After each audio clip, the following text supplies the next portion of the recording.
बिस्मिल्लाहिर्रहमानिर्रहीम अस्सलामु अलैकुम रहमतुल्लाह। आसिफ अली जरदारी ने अब अपना खेल शुरू कर दिया है और आसिफ अली जरदारी ने एक एक करके अपने कार्ड शो करना शुरू कर दिए हैं। और शहबाज शरीफ को अब समझ आ चुकी है कि शहबाज शरीफ किस तरह से बुरी तरह से फंस चुका है। जो नवाज शरीफ को नज़र आ रहा था कि मुझे धकेला जा रहा है एक दलदल के अंदर और ट्रैप किया जा रहा है, नवाज शरीफ को तो वैसे ही सबज बाग दिखा के पाकिस्तान लाया गया, लेकिन असल में वो ट्रैप हो गया। शहबाज शरीफ अब उस ट्रैप के अंदर चला गया है और शहबाज शरीफ को अब समझ आई है कि उसके साथ होने क्या लगी है। आसिफ अली जरदारी के साथ उसने जाके मुलाकात की है, माफ़ियाँ तलाफ़ियाँ घुटने टेके हैं और लेकिन अब जो शहबाज शरीफ के साथ होना है वो होके रहेगा। ये इंतहाई अहम मामला है, इसको आपने समझना। आसिफ अली जरदारी, आपको पता है कि आगे आने हैं सेनेट का इलेक्शन। अब सेनेट के इलेक्शन के अंदर पूरे पाकिस्तान में जोड़ तोड़ हो रहा है और जोड़ तोड़ में ये जो आसिफ अली जरदारी है ये बड़ा माहिर आदमी है। जोड़ तोड़ इस लिहाज से, और इसको कहते हैं कि मफाहमत का बादशाह। और मफाहमत का क्या बादशाह है, वो मफादात का बादशाह, कि लोगों के जहाँ पर मफादात हैं वहाँ पर जाके ये बात करता है, वहाँ पर जाके वो चीज़ रख देता है, लोगों की कीमत लगा देता है। कीमत तो कोई भी लगा सकता है, ये तो इमरान खान भी कर सकता है, इसमें कौन सी ऐसी बात है। इमरान खान लेकिन बाउसूल आदमी है, करैक्टर वाला आदमी है, ज़मीर वाला आदमी है, उसूल वाला आदमी है। इसलिए इमरान खान के ख़िलाफ़ जब अदम एतमाद आ रही थी तो इमरान खान के पास तो कौमी ख़जाना मौजूद था, जिसको ये अपना ज़ाती ख़जाना समझते हैं शरीफ ख़ानदान, जरदारी ख़ानदान। तो इमरान खान वहाँ से पैसा निकालता और MNA MPA के ऊपर लौटा देता, तो इमरान खान के ख़िलाफ़ क्या अदम एतमाद हो सकती थी? नहीं हो सकती थी। लेकिन इमरान खान ने असूल की सियासत के ऊपर असूल की सियासत की। इमरान खान ने कौमी ख़जाने से पैसा नहीं लूटा और उनके ऊपर नहीं लौटाया। तो आज आसिफ अली जरदारी ने जोड़ तोड़ की सियासत शुरू कर दी है। सबसे पहला उसने शिकार किया है जमीयत उलमा इस्लाम मौलाना फजलुर रहमान के अहम तरीन सेनेटर तलहा महमूद को, और उनको पीपल्स पार्टी के अंदर शामिल करवाया है। तलहा महमूद इस वक्त पीपल्स पार्टी के अंदर शामिल हो चुके हैं, जमीयत उलमा इस्लाम को उन्होंने छोड़ दिया है, जिसकी वजह से मौलाना फजलुर रहमान इस वक्त शदीद तरीन सदमे में चले गए। उनको ये बहुत बड़ा उनको झटका लगा और उनको इससे बड़ी तकलीफ़ और दुख हुआ कि आसिफ जरदारी ने अब उनके बंदे तोड़ने शुरू कर दिए हैं। दूसरी जानब जो ये आसिफ अली जरदारी है, अब इसने अगला टारगेट रखा है शहबाज शरीफ को, नून लीग को उखाड़ पछाड़ के, नून लीग का सफाया करके, तितर बितर करके, तो शहबाज शरीफ को ऊपर से फारिग करना है। देखिए, ये जो आज से 4-5 साल पहले शेख रशीद बातें करता था, नून से शीन निकलनी है, नून से शीन निकलनी है, वो अमली तौर पर निकल चुकी है। ये इस्टेब्लिशमेंट का प्लान था और इस्टेब्लिशमेंट के वो प्लान के ऊपर जो है अमल दरामद आसिफ अली जरदारी ने करके दिखाया। आसिफ अली जरदारी वो शख्सियत था जिसने सबसे पहले तो शहबाज शरीफ को इस बात के लिए मैसेज दिया, आंख मारी उसको और कहा कि तुम वज़ीर आज़म बन जाओ।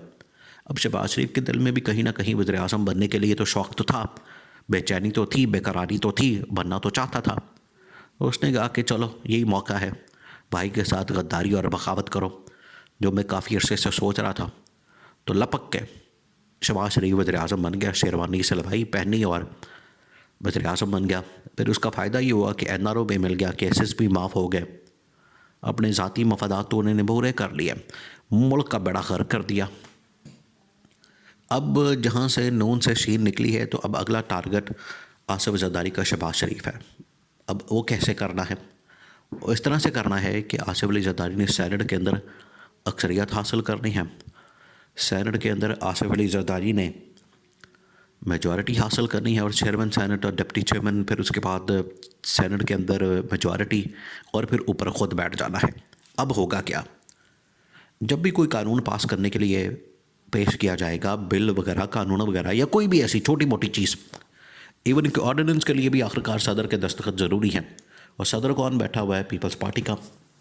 तो जब भी कोई इस तरह का मामला होगा, अब जिस तरह से आगे PIA की प्राइवेटाइजेशन की बात हो रही है और बहुत सारे इस तरह के मामलात हैं, उनके ऊपर पीपल्स पार्टी का मौक़िफ़ बिल्कुल अलग है।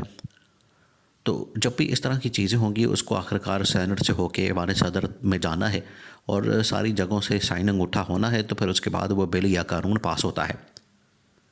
तो आसिफ जरदारी के साथ ऐवान सदर में शहबाज शरीफ ने मुलाकात की है और उस मुलाकात में शहबाज शरीफ को ये मैसेज दिया गया है। एक तो उसकी जो तस्वीर और वीडियो निकली उससे आप अंदाज़ा कर सकते हैं कि शहबाज शरीफ आसिफ जरदारी के सामने बैठा हुआ है। ये वज़ीर आज़म है, ये वज़ीर आज़म बैठा हुआ है सामने। इसी से आप अंदाज़ा कर सकते हैं जो पोजीशन है कि आसिफ जरदारी एक तगड़ा आदमी है, एक पावरफुल आदमी है।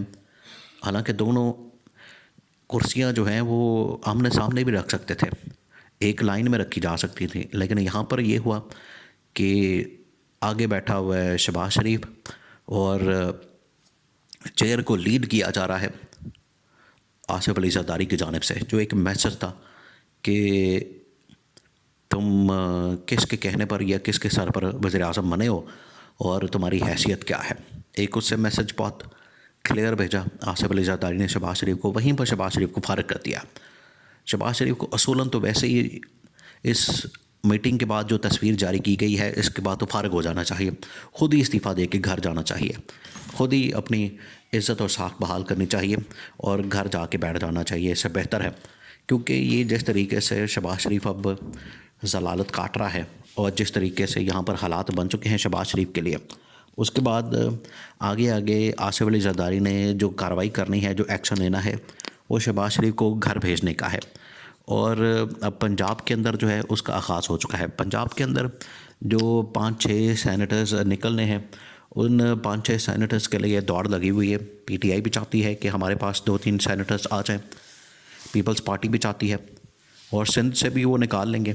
तो जो मेजॉरिटी है, जो इस वक्त 2 के सैनेटर हैं, वो तो वैसे ही पंजाब से इस्टेब्लिशमेंट के आने हैं, तो नून तो बिल्कुल सुकड़ कर रह जानी है। नून के पास सैनेटर की तादाद बहुत कम हो जानी है, तो ज़्यादा तादाद होगी पीपल्स पार्टी की या फिर सैनेटर्स होंगे इस्टेब्लिशमेंट के।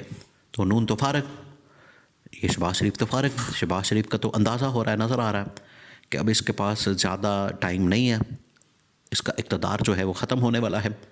इक़्तिदार पहले बैसाखियों के ऊपर और लूली लंगड़ी हुकूमत है, वो किस तरह से चल सकती है, वो ज़्यादा देर नहीं चल सकती, ज़्यादा देर नहीं निकाल सकती। अब ये ख़त्म होने के करीब पहुंच चुकी है।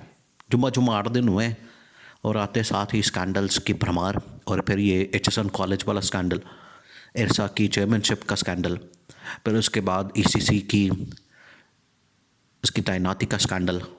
तो स्कैंडल्स पर स्कैंडल आ रहे हैं और ये स्कैंडल से भरी हुई भरपूर हुकूमत होनी है। ये तनाज़ात, स्कैंडल्स, वो इनका खासा है। तो आसिफ जरदारी की जानिब से क्लियर पैगाम है शहबाज शरीफ को फारिग करने का।